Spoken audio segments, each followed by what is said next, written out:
Hey guys, welcome back to the channel. So you can see here, I've got a new edition here, the original made Grauman belt knife. This was off of a trade from a Canadian friend. And so yeah, if you want to see what this knife is all about, go ahead and check out the video. All right, knife wars in the woods. Sherry's got her Kubi Phylum, and she's getting way too close. Stop. All right, welcome back to the channel, the Fortified Castle, and hi to all my viewers. Man, I couldn't wait to get this. You know how long I've been waiting for this? Todd would tell you I've been waiting for it about 10 days, but actually I've been waiting 12 years, maybe longer, maybe 20 years for this knife. I've always wanted to get one of these, and it's a Grauman belt knife. That's a Canadian knife.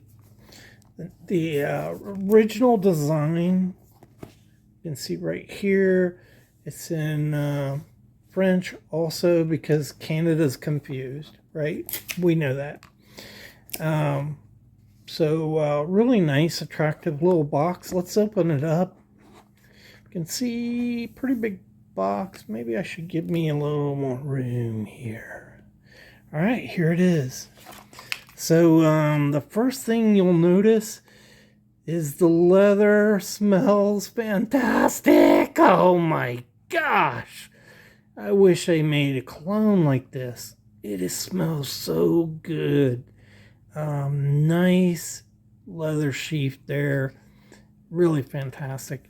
You got a little Grauman with a Canadian maple leaf on there, stamped on it.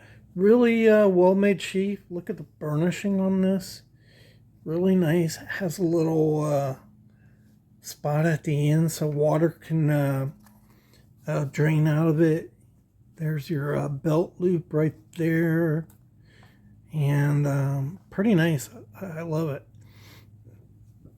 I love just smelling it. So it reminds me of my saddle tack right back in the day.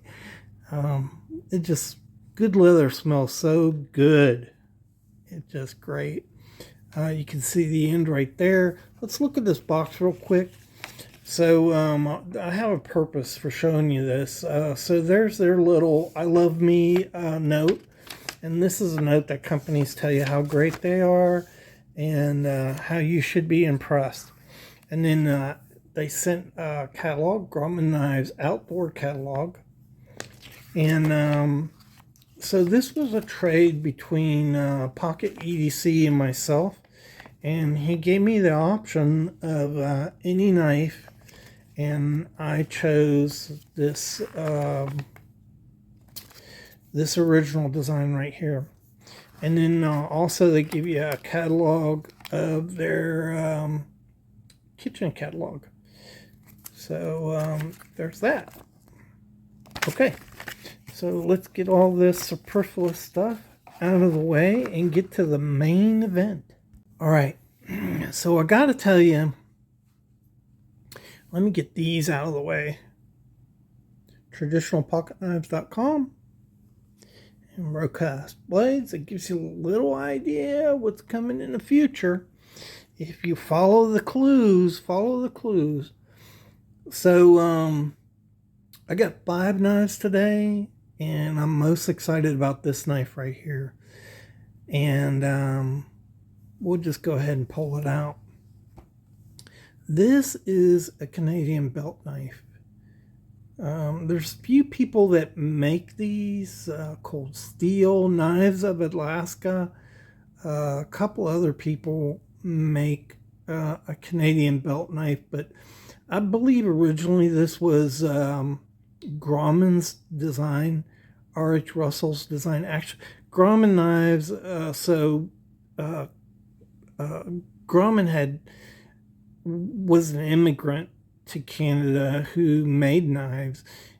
came to Canada and worked for another company that went bust in 3 years. So he wanted to start his own company, and he partnered with R.H. Grom or R.H. Russell, and that's why you see both the names on these knives. Let me see. Whoop, it's upside down because I told you Canadians are confused, right?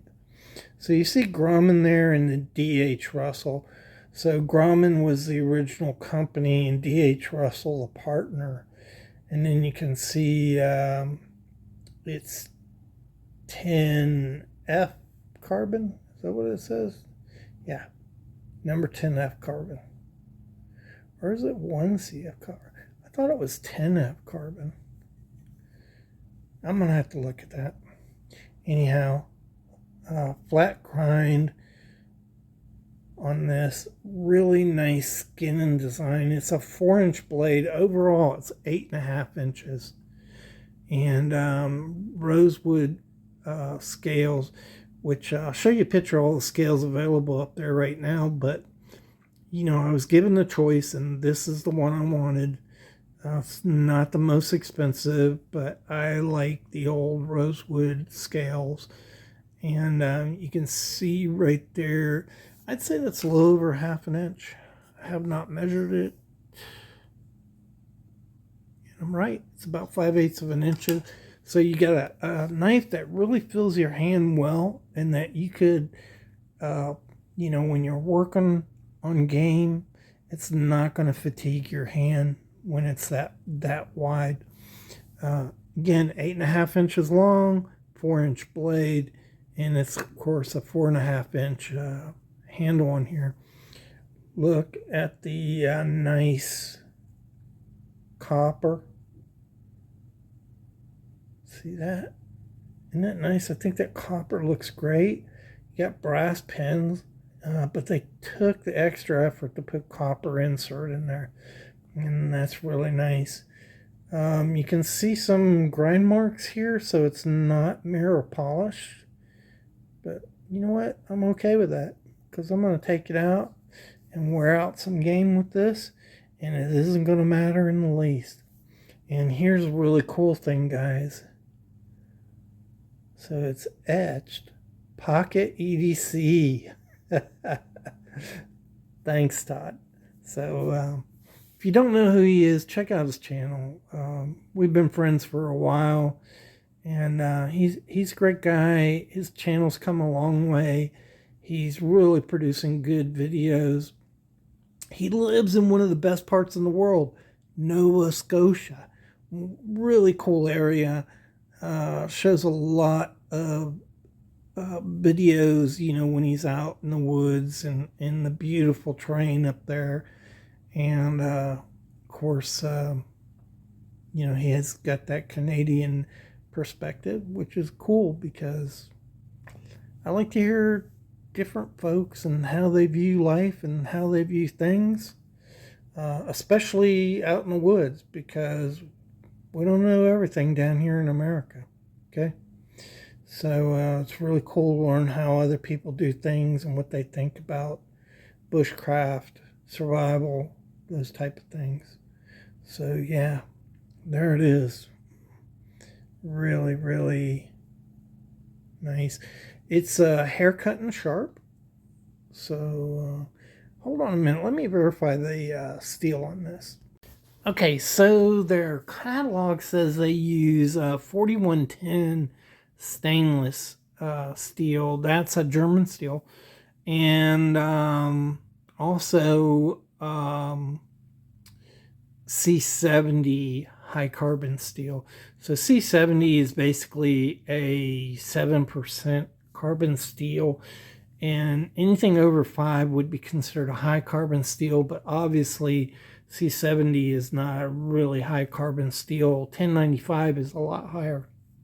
So this I really think this is T10, and T10 is a Chinese steel designation, which has 1% carbon, which is a little more carbon than 1095. T10 is considered to be a really cheap steel because Chinese are dumping it around the world. But the truth is, it's actually a little tougher than 1095. Has a little more flex to it, even though it has more carbon steel in it. And it's hard because they added tungsten to it. So, not a horrible steel. And I still really can't tell what this steel is. So it may be one CF. I'm not really sure. It's really hard. The designation here could either be 1 CF or it could be 10 CF. It doesn't look like a 0. So I don't know, but it's hair shaven sharp. And at some point I'll come back to you and let you know how this thing's been cutting, because that is my habit, to let you know how these things really work out. But steel, as long as it's heat treated properly, you have a good blade geometry, which you do here, very thin behind the edge, and that is just a fantastic ergonomic handle. And then you have a little jump in here for pushing through, and then also it's thin enough to do your side cuts without any problem whatsoever. And this thing would be an awesome skinning knife. You're sitting there skinning your skin, pulling it away, and I just see it. So I've never used one of these before, but I've always wanted to. You have that continuously curving blade on here. See that? Fantastic. I can't wait. I might have to shoot one of the squirrels in my backyard just so I can check out this knife and see how it works. But that's not all. So he sends me this. So it's a little surprise in the package. Didn't expect this. It's a little cold steel thermoplastic little sheath here. And guess what it is? Whoa! It's a Canadian belt knife. That's in case you don't know what it is. They're going to tell you. Canadian belt knife. Thank you, Cold Steel, because we're not smart enough to figure that out. But yeah. So just a fiberglass reinforced scales on this. Really nice lanyard hole. See that right there? You can see that gripping right there. The texturing. Okay, so I've had a little whiskey. Okay. Sometimes brain don't work right. Really a lot bigger jumping on this knife. And actually feels a little, just a little better in hand. So here you have this abrupt transition. Here it's a little less abrupt. You can see right there. And so it feels slightly better. But where do you think Cold Steel got the idea for this knife right here? Pretty close, aren't they? Pretty close. Cold Steel's got a hollow grind here. Let me see. Let's call it a saber grind. I don't think it's hollow, it's flat. So it's a saber grind, flat saber grind. German 4116 steel. Nice edge. Nice little knife. That's really cool. Thank you, Todd. I appreciate you, brother. Very nice surprise in there. And here's their edge. There it is. Nice edge on that. This is a small company, so Grumman operates around 10-15 employees. And they're making these really cool knives. Go ahead and check out their website. There might be a knife you're interested in. And check out Pocket EDC. He's a great guy. He has great videos. And he's one of the guys I watch a lot. And really a friend. That's what I consider him. So, yeah. Before we leave, look at that. Ooh. We love that beautiful grain on that wood. Ooh. I love that copper too. Pretty nice. Nice accent. You know, goes well with the wood. Nice knife. I like it. Man, I can't wait to use this knife. I really can't. So I hope you enjoyed the video. Thanks again, Todd. I appreciate the trade. And God bless all the viewers. And thank you so much for supporting the channel. We'll see you in the next one.